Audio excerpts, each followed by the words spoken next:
Sekarang step by step belajar TA khusus para pemula.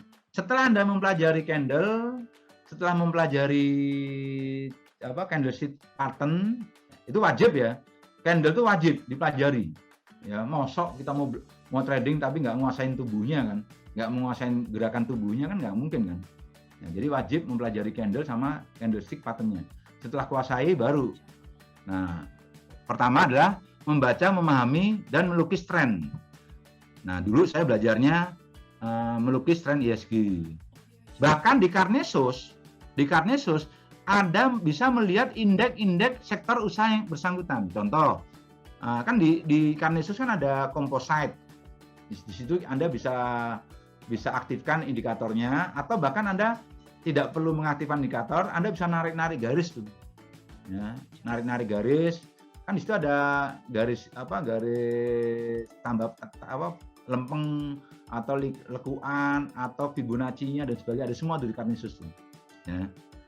Nah, bahkan di Carnesus ada indeks yang berhubungan dengan sektor yang bersangkutan. Jadi selain ada composite, ada sektor ini customer, sektor finance, sektor customer good, sektor basic industry dan sebagainya. Nah, di situ Anda bisa lihat sekilas saja, misalnya Anda buka sektor bank misalnya, finance. Kelihatan sekali ya trennya naik ya. Udah, kita fokus main bank dulu. Nanti misalnya udah jenuh, ternyata bank turun. Nah, di situ bisa kita lihat trennya. Tren sektor banknya kayak apa? Itu ada di Carnesus tuh. Ya. Jadi Carnesus ini lengkap nih, ada kompositnya, ada tiap-tiap sektornya. Nah, baru nanti di Carnesus, udah saham-saham yang bersangkutan. Tadi udah saya sampaikan kan, dari saham A sampai Z ada semuanya. Tinggal diklik-klik aja, tinggal gunakan indikator apa aja yang Anda suka. Ya. Nah, itu bisa dipraktekin di Carnesus. Kalau Anda bingung, buka YouTube-nya bagaimana menggunakan aplikasi Carnesus. Oke, itu dulu saya tuh belajar dari waktu saya newbie ya, belajar dari aplikasi Carnesus. Ya, kemudian yang berikutnya kita harus ibaratnya gini. Kita mau trading, khususnya saham yang ada, kita harus melihat tubuhnya dia nih, pergerakan dia nih. Ini saham ini trennya apa ya? Uptrend, sideways atau downtrend? Nah, kalau uptrend baru uptrend nih kan saya kelompokkan nih dari sideways, uptrend, bullish, super bullish. Nah itu. Contoh kayak di moving average. Itu ketahuan tuh sideways, udah sideways itu biasanya apa? Sudah terjadi tuh. Moving average-nya, moving MA4-nya udah di bawah tuh. Tapi belum buka. Nah, kemudian buka nih. Artinya buka apa? MA4-nya di bawah, MA3-nya di atasnya, MA2-nya di atasnya lagi, MA1-nya di atasnya lagi. Udah mulai buka tuh. Itu namanya uptrend. Kemudian dia buka lagi. MA4-nya semakin menjauh ke bawah. Atau datar lah. Tapi MA321 melebar ke atas. Wah, ini bullish nih.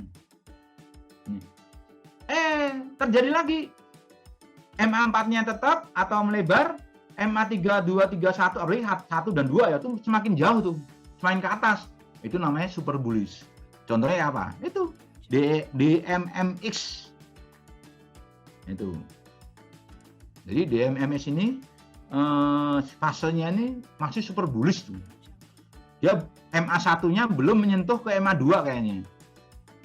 Jadi DMMX itu MA1-nya sepertinya belum menyentuh MA2-nya. Nah, ini contoh nih.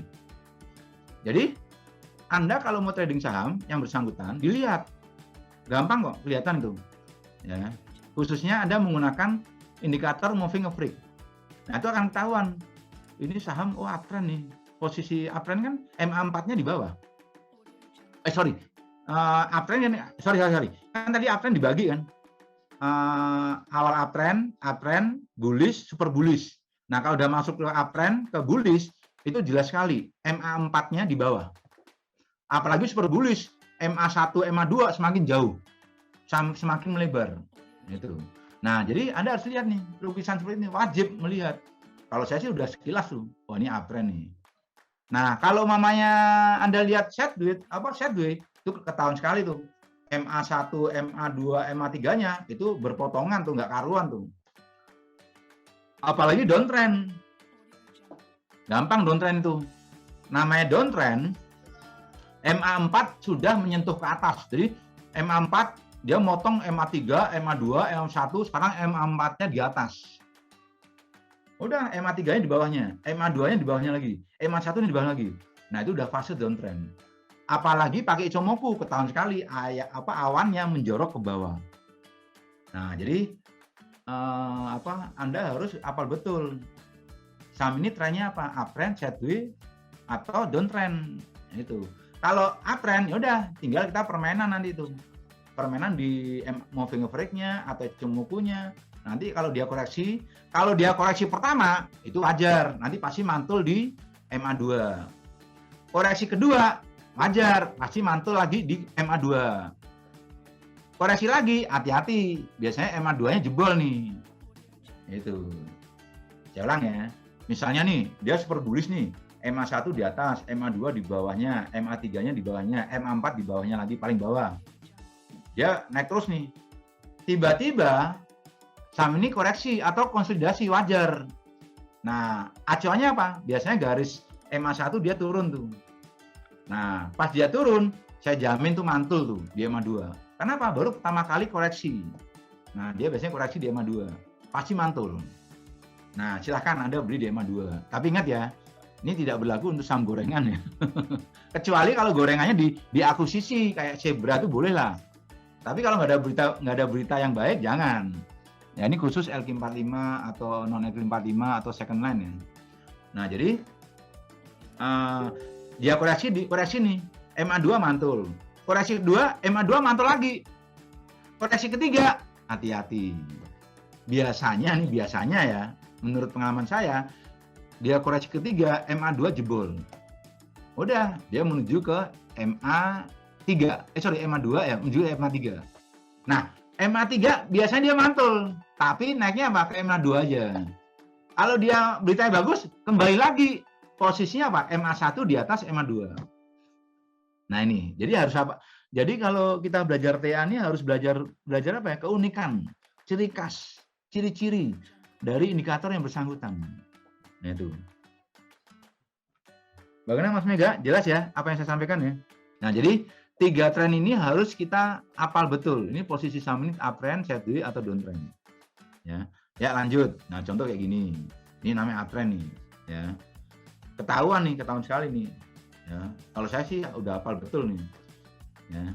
Kemudian ini sideways. Biasanya kalau sideways ini ketahuan tuh MA1, 2, 3, 4-nya apa? Berpotongan.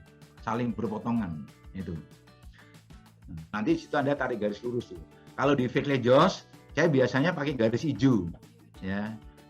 Jadi kalau di Weekly Joss, selalu saya pakai kotak warna hijau. Artinya apa? Ini saham ya sudah terbentuk sideways.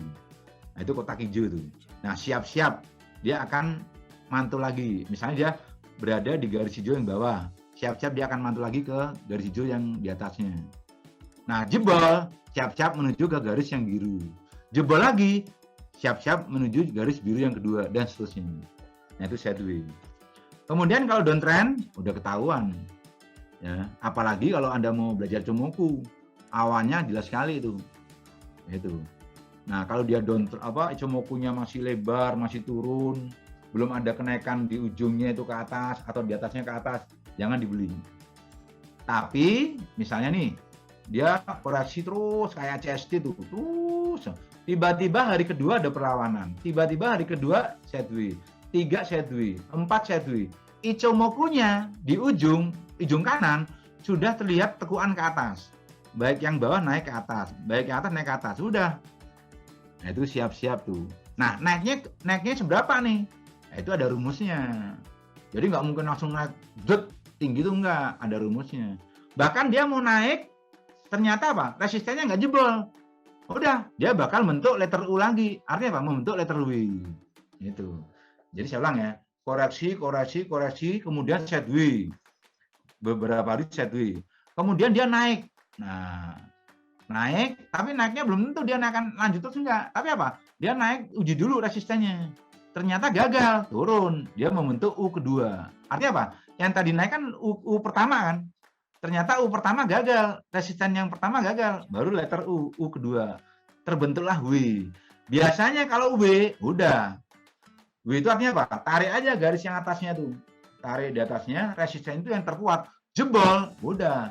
W-nya dadah. Artinya apa? Dia naik ke atas. Nah, seperti kemarin saya gambar kayak BBRI, apalagi itu kayak sama apa? Saham infra. Kayaknya sekarang letter U kedua deh.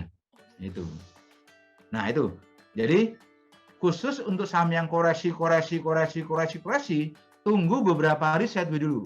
Tunggu Ichimoku-nya, awan yang paling kanan. Awan yang paling kanan. Sudah ada tekuan ke atas belum yang bawah? Yang atas sudah ada perlawanan ke atas belum? Kalau sudah ada, siap-siap terbang. Nah, kalau sudah ada rebound, ingat rebound-nya itu nanti ada menguji resisten dulu. Kalau gagal, artinya apa? U-nya terbentuk baru pertama. Nah, dia turun lagi membentuk U kedua. Nah, itu namanya W. Nah, kalau udah namanya W, biasanya apa? Udah namanya W, dia akan menguji resisten keduanya, yang U kedua, dia akan terbang tuh. Jarang yang menjadi U3 tuh jarang. Ya, kecuali kalau ISG-nya lagi apa ya? Lagi nggak ngenah ya. Itu. Jadi kalau U ketiga jarang, biasanya U kedua tuh. U kedua tuh biasanya sebagian besar apa? Dia akan terbang itu. U yang kedua ya, atau sudah terbentuk pola W gitu. Ini maaf ya, bahasa saya hanya U, W. Jadi kalau di chart pattern itu ada bahasa-bahasa kan double bottom lah. Aduh, namanya apa sih, saya males ngapalin. Saya hanya yang saya pakai letter U, letter W, letter apa lagi? V, bendera segitiga. Ya. Bahasa-bahasa Inggrisnya saya nggak begitu hafal ya. Oke, lanjut.